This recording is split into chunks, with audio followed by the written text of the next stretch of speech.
नमस्कार, ये है सनातनी आवाज़ और मैं हूँ आपके साथ तनु शर्मा। सनातनी आवाज़ में आज का विषय है भगवान श्री कृष्ण ने अर्जुन को अपना विराट रूप क्यों दिखाया।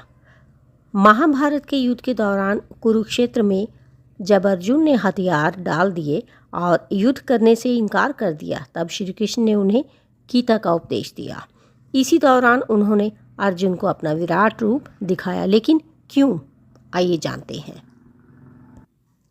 विश्व रूप या विराट रूप श्री विष्णु और श्री कृष्ण का सत्य स्वरूप है। अपने विराट रूप में भगवान मात्र ये स्पष्ट करने के लिए प्रकट होते हैं कि समस्त ब्रह्मांड में जो कुछ भी घटित हो रहा है वो ईश्वरीय संकल्प मात्र है। मनुष्य अपने को कर्ता मानने की भूल कर बैठता है, इसलिए उसका ईश्वर से तादात्म्य नहीं होता। मनुष्य ईश्वरीय कृपा से वंचित रह जाता है। निष्काम कर्म की प्रेरणा भी हमें विराट स्वरूप से मिलती है। अर्जुन भगवान को अपने रथ का सारथी दे देता है। इसके पश्चात अर्जुन जब लड़ने से भागने लगा तो भगवान ने उसे अपने विराट रूप का दर्शन कराया और उसमें अर्जुन को दिखाया कि भीष्म, द्रोण, कर्ण आदि सबको तो उन्होंने मार दिया है। देखने के बाद अर्जुन ने पूछा, महाराज, अगर ये सब मर गए हैं तो फिर इन्हें मारने के लिए मुझसे क्यों कह रहे हैं, और अगर मुझे ही मारना है तो विराट रूप में इन्हें मरे हुए दिखाने की आवश्यकता क्या थी।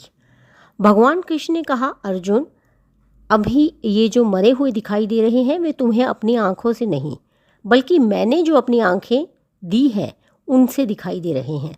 लेकिन मेरी आंख से मरा हुआ देखना एक बात है और जीव की आंख से मृत दिखना दूसरी बात है। अर्जुन, ईश्वर का सत्य सीमाओं से परे है, पर जीव का सत्य सीमाओं में घिरा हुआ है, क्योंकि जीव के पीछे भूत तथा आगे एक लंबा भविष्य विद्यमान है। लेकिन ईश्वर के लिए ना तो भविष्य है ना ही भूत। उसके लिए तो जो कुछ है बस वर्तमान ही वर्तमान है। अर्जुन ने कहा, महाराज, अगर मैं मारूंगा तो फिर अंतर क्या पड़ा। और तब भगवान ने एक सूत्र देते हुए कहा, अर्जुन, पहले यदि तुम इन्हें मारते तो स्वयं को मारने वाला समझते, पर अब जब तुम लड़ोगे तो तुम्हें ये याद बनी रहेगी कि वस्तुतः भगवान ने ही इनको मारा है। इसलिए तुम अपने आप को निमित्त समझोगे और मैं यही चाहता हूँ कि तुम कर्म करते हुए स्वयं को कर्ता ना मानो। तुम यही समझो कि जो कुछ भी हो रहा है वह ईश्वरीय प्रेरणा से हो रहा है।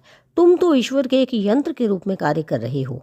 भगवान का मानव अर्जुन को ये संकेत भी था कि इसके बाद अगर मारने के पाप की बात आए तो वह भी मेरे ऊपर ही आएगी, क्योंकि तुम तो अपने आप को कर्ता मानोगे नहीं और मैं बता चुका हूँ कि इन्हें मैं मार चुका हूँ। इस प्रकार भगवान कृष्ण ने ये स्पष्ट किया कि जीव कर्म करता हुआ भी कर्तव्य रहित है, क्योंकि अंतर्यामी ईश्वर सारथी के रूप में प्रत्येक व्यक्ति के शरीर रथ में, जीवन रथ में विद्यमान है। तो दोस्तों, आज बस इतना ही। फिर मिलती हूँ। धन्यवाद।